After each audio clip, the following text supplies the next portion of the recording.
And thank you so much for joining us for Q&A. Pleasure. The origins of the film really go back to K.W. Lee, and both of you have known for quite a long time, but I understand that he was in many ways a mentor to you and told you about the case of Chol Soo Lee. Yeah, actually, I met him when I was 18 years old, and he is the one who inspired me to want to become a journalist in the first place. If you meet him yourself, you'd be inspired as well. But yeah, it was. We've both known about the Chol Soo Lee case actually for quite some time, as you said. But it wasn't really until the funeral of Chol Soo Lee where I feel like the seeds were planted to make a film. And I had attended the funeral to actually write an obituary about Chol Soo Lee for a Korean American magazine I worked for at the time. And also to check on KW. As you saw in the film, KW became quite close to Chol Soo Lee, even after his release, and he was a somewhat of a father figure to him. And so he was really in great pain when Chol Soo Lee died. He had never expected to outlive him. And so I went to the funeral, and there weren't that many people there. And I was struck by that because, here Chol Soo Lee had sort of attracted, dozens or sometimes hundreds of people at protests on his behalf. And then there were probably less than 50 people at this service. And those present were included many of the activists who had come to Chol Soo's aid decades earlier, and also KW. And I think I was just struck by the emotion in the room. It was something that I describe as beyond grieving for someone that they had lost. There was a heaviness. And KW Lee at one point, when he was clutching this Buddhist monk's walking stick that Chol Soo had carved for him, he was quite emotional, and he said, why is this story underground after all these years? And he was talking about how this landmark Asian American social justice movement, the first of its kind really, had sort of been forgotten and not even something that you was taught in Asian American studies classes in American universities and colleges. And he was lamenting that. And so fast forward about 9 months later, Eugene and I, who had worked together as journalists, wanted to collaborate on a film project. And I mentioned the heaviness, and which had stayed with me. And we have always shared a passion for telling complicated stories about Asian Americans, centering Asian Americans with nuance and depth.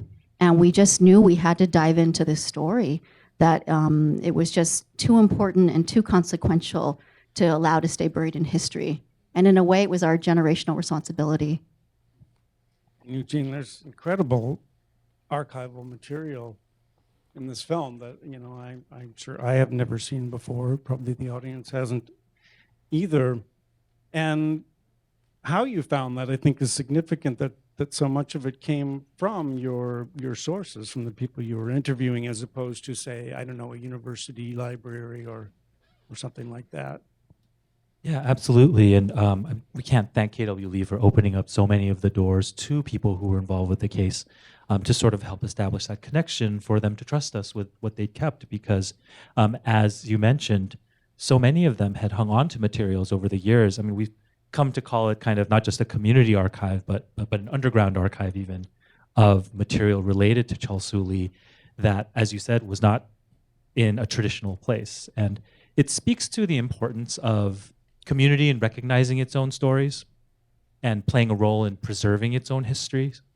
Because if it were not for what these, mostly Asian American activists, journalists, filmmakers had done, if it was not for this archive that they'd put together, if they had not taken it upon themselves to create this, we wouldn't have a film today.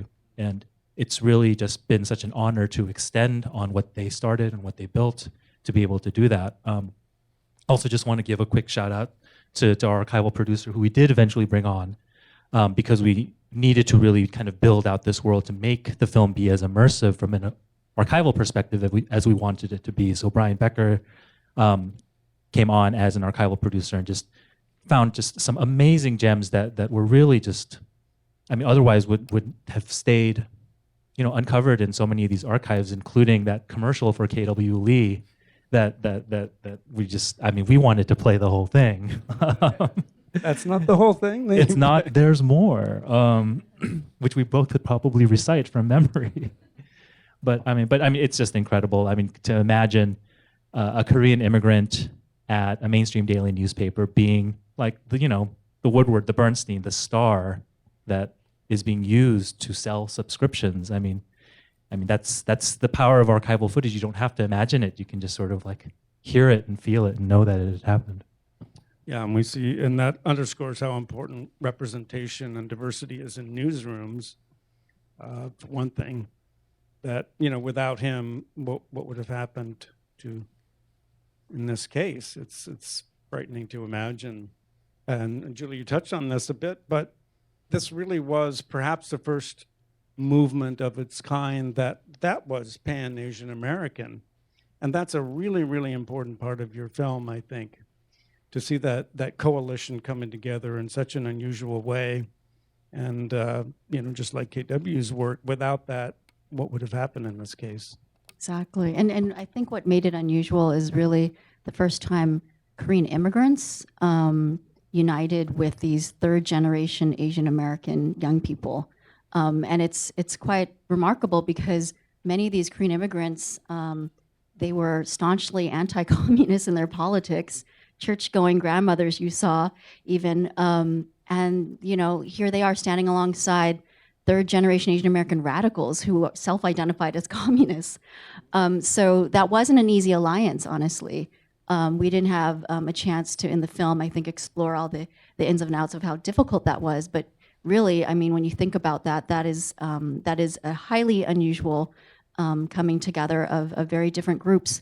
But you are inspired by it too, that it can happen, that groups with their differences, even political ones, can actually cross those bridges and work together. And overturning 2 murder convictions in the American criminal justice system, that's pretty remarkable. Yeah, that's extraordinary. Eugene, have you ever given any thought to, if you could have interviewed Chol Soo, of what you would like to have asked him, or perhaps his mother?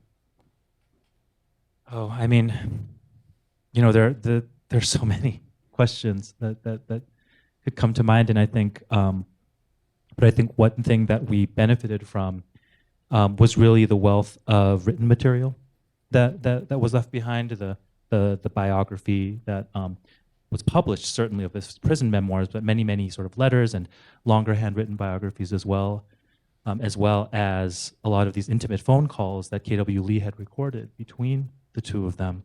And we sort of spoke of this often while we were working on the film. It was always about trying to let Chol Soo Lee tell his story, like in his own words, with his own voice. And so through that, we hope to really have been able to channel a lot and answer a lot of what we hope to have asked him. And hopefully we'll get a chance to talk about this as well. But we also were fortunate enough to collaborate with a remarkable young man named Sebastian Yoon to voice Chol Soo as well. I was going to ask that next, because he is, there's a rather remarkable story about your narrator.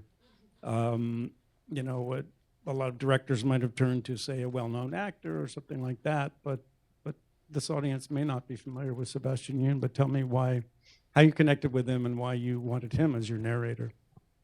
Yes, we love talking about Sebastian. He's the discovery of our brilliant producer, Soo Kim, who saw him speaking at an event for another documentary called College Behind Bars. And he was one of the people featured in that series, which talked about a program that allows incarcerated men and women to take college courses and earn their degrees from prison. And she was, first of all, shocked to see a Korean American representing that film. He was released from prison in 2019. And she said she just felt there was something about him. He was very honest and open, and there was almost an innate friendliness that she felt like that reminded her of Chol Soo Lee. I think there was also vulnerability.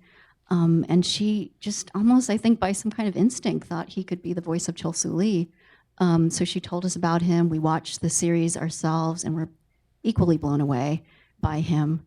And we reached out. And fortunately, well, first he was very surprised to find out there was an Asian American filmmaking team making a film about a formerly incarcerated Korean American, and he was game to work with us. So we were very fortunate that way. And you know, I think it's important to point out that he not only actually did an incredible job with the narration, but he collaborated with Eugene and me on the script for what Chol Soo says in the film. And so he was really able to emphasize to us that it wasn't just prison violence that Chol Soo confronted, but how do we get at the internal struggle he went through of incarceration. So the dehumanization, the isolation, the depression that you have to face every day. And really Sebastian helped us actually create new scenes to bring that out. And it was just an amazing collaboration. And I think you could tell just even by his voice, that lived experience that he brings to voicing Chol Soo Lee. And you know, I want to point out too, it was very hard for Sebastian to revisit trauma because he was only released, as I said, in 2019. And we recorded this with him in 2021. But he told us that he actually felt a connection to Chol Soo Lee, his story. He also felt that he had an obligation to Chol Soo Lee, who's no longer with us, to try to stand up for him and make sure that when audiences saw the film, they wouldn't be so quick to judge him about like, why did you know, like people might say, why did you mess up? Why couldn't you fulfill, you know, give back to the community and just live a straight life? He wanted people to see how difficult it was for him and maybe just to extend some empathy. I'll add this too, you know, you mentioned earlier how, you know, what questions would we want to ask Chol Soo Lee? I think one thing, you know, I asked myself a lot, and I imagine Eugene did too, was just, I would just be like, Chol Soo, what do you want people to know about you? What do you want people to know about your life? And in many ways, with Eugene, I felt very insecure for many years before Sebastian came on, because as much as we immersed ourselves in everything Chol Soo left behind, we felt like we weren't getting close enough to the core of him. And after Sebastian joined our project and worked with us, I have to say, like, it felt like everything fell into place. And so in some ways I say, hey, like maybe Sebastian and other members of our team made sort of a spiritual connection to him. And that's what I truly believe. And Eugene, what do you think are the lessons of the film for today? Because, you know, from my perspective, there are important ones, I think particularly in light of, you know, especially during the height of the pandemic of anti-Asian American hate crimes. It's really a time for solidarity, and that your film, of course, speaks to that. But from your point of view, what do you think we should be reflecting on for us today? I mean, I'm glad you mentioned that, because I think it connects in a couple of ways. I mean, to sort of be able to connect this moment to this history, I mean, it demonstrates that racism against Asian Americans is nothing new, and there is a deep history of that. The solidarity piece is, I think, important, as you mentioned. You know, as Julie mentioned, you know, it was very unlikely for people to work together in this way. I mean, the term Asian American had just been coined not long before, like the events depicted here, and this was a demonstration of what could happen when you reach out to people who you might not necessarily think that you can work together with. And so, you know, to extend that out to this broader moment, I think it's important to try and find those places where you can find those unlikely solidarities, which are just so key to any kind of movement work, any kind of activist work. And I think the film just always moves me when I think about how difficult those connections must have been to maintain, and just gives me a lot of food for thought for how to sort of move forward today. I think we have time for maybe a couple of questions, if there are audience questions. While you're, oh, I see one in back. Yes. Kudos on a very powerful and emotional film. Thank you. I wondered if I happen to know one of the too few people who got actually the apology and financial remuneration for sitting in prison way too long for a crime somebody didn't wondering, I kept thinking, did they try to get that, and it probably was way too early for progressive ideas that somebody should be compensated, but was there any effort? Because while no money will help with the pain of what he's gone through, it's easier if you have resources. Good question. No, he did not get any compensation. He did talk about suing the the state, but they did not pursue it. As you can imagine, again, overturning 2 murder convictions in the criminal justice system, all the money they had to raise for these defense attorneys. They overturned the first murder conviction in a habeas corpus. If anybody who's familiar with the legal workings of our system know that that's like nearly impossible to do, and then to then win at the retrial. So there was so much lawyering that had to be done, and a lot of money in fundraising toward that. No, there was no effort like that. And I want to add too, like the police department, San Francisco Police Department, and also the DA never admitted wrongdoing.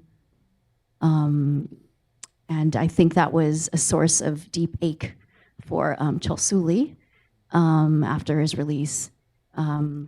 We did think about interviewing actually the DA and the police inspector who's in our film for the film. I ended up calling them just off camera to talk to them just to see if they had changed their minds after 40 years. Interestingly, the DA had not, but Detective Frank Falzone, I cold called him one day, and he actually said to me, I was just thinking about Chol Soo Lee. And he said, that is the one case in my 20 plus years as a homicide detective where I wonder, did he really do it? And I have serious doubts now. And so he said that he didn't think that, back when it happened, and he wasn't trying to railroad him, but he said now he has serious doubts. So, I actually told him, like, can I tell people that, do you mind if I share that information? Because I think it would have given Chol Soo's tremendous sense of peace, actually, just to get that admission. And then he agreed, yeah. Wow. Another question? Yes.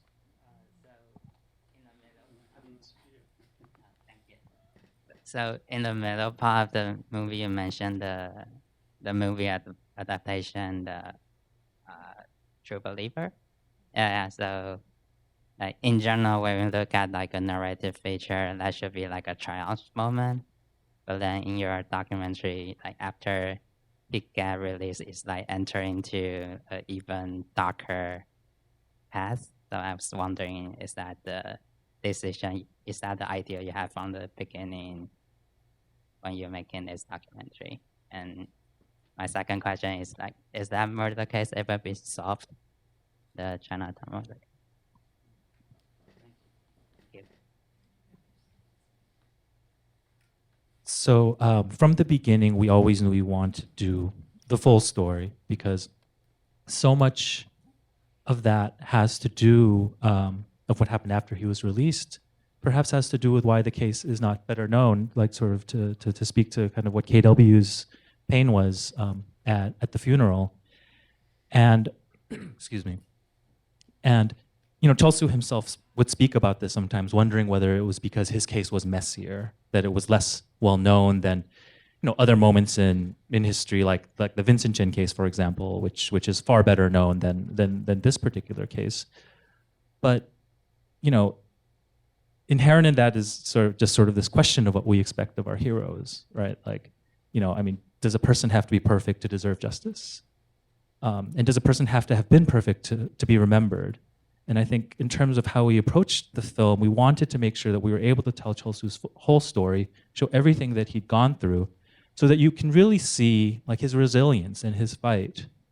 And so when you sort of think about that in the context of the movement and how it's less well remembered, to try and take that out of this thing where it's like, okay, the movement was great, but it didn't work out, and that's why, to take it away from that and to really just sort of reframe it so that we can celebrate Chol Soo's resilience and just how much he'd been through and how much he fought, while celebrating this incredible, indelible moment in history, this moment of resistance that just deserves to be remembered. I mean, that was always sort of there in the film, and thankfully from what we've seen is that that's how audiences have been responding to the story as well, which has just filled us with tremendous gratitude. In terms of the real killer, well, the police department and the DA never admitted wrongdoing at that time, or that Chol Soo wasn't the rightful killer. So they never pursued leads for the real killer. But what's crazy is that people in Chinatown at the time, they knew who the real killer was. And in fact, he had a nickname after the killing, which was Killer. And so, but the police never pursued that lead. So yeah, but what was crazy is the story we've heard is that this young man, who, by the way, was closer to the height that the eyewitnesses originally identified, he was probably like around 5'9", 5'10", Chinese. He apparently might have become a lawyer, like fled to Hawaii, might have become a lawyer. And obviously never confessed. Well, I want to thank you both for an incredible film, but before we go, can you tell people where other audiences can experience the film going forward? Sure. We're incredibly honored to be part of this screening series, and it will be available to stream as part of the IDA streaming series. It is also streaming now on Mubi, M-U-B-I, the streaming service as well. So please tell folks that they can catch it streaming there. And we have a PBS broadcast date as well that's coming. That's going to be in the coming year. We're going to be on Independent Lens, and we're just extremely excited about that because the reach of PBS is amazing, but also one of our goals from early on was to make sure that our film was available to watch in prisons as well. And PBS is one of the networks that is available for incarcerated people. So we're very excited about all of that. So please spread the word. Thank you both to Julie Ha and Eugene Yi, the directors of Free Chol Soo Lee. Thank you so much. Thank you. Thank you, Matt.